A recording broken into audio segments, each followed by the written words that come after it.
Hello, dear friends. Tonight I will be praying the first prayer written on this book, The Power of a Praying Wife, by Stormy Omar Chan. So, if you want, join me. Let us pray for our husband. Lord, help me to be a good wife. I fully realize that I don't have what it takes to be one without your help. Take my selfishness, impatience, and irritability, and turn them into kindness, long-suffering, and the willingness to bear all things.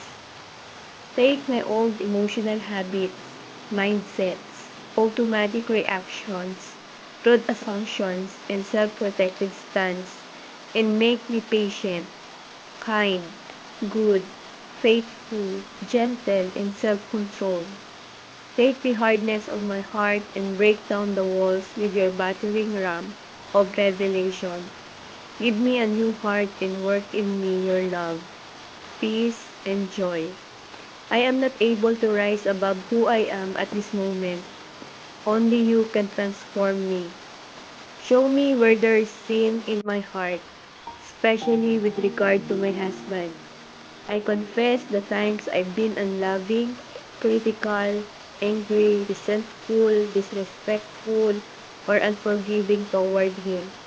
Help me to put aside any hurt, anger, or disappointment I feel and forgive him the way you do.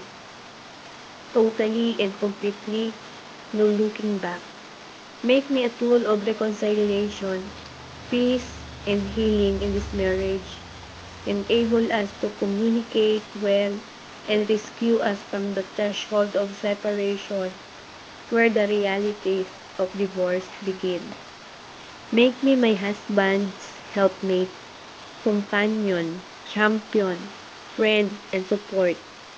Help me to create a peaceful, restful, safe place for him to come home to. Teach me how to take care of myself and stay attractive to him. Grow me into a creative and confident woman who is rich in mind, soul, and spirit. Make me the kind of woman he can be proud to say is his wife. I lay all my expectations at your cross. I release my husband from the burden of fulfilling me in areas where I should be looking to you. Help me to accept him the way he is and not try to change him. I realize that in some ways he may never change, but at the same time, I release him to change in ways I never thought he could.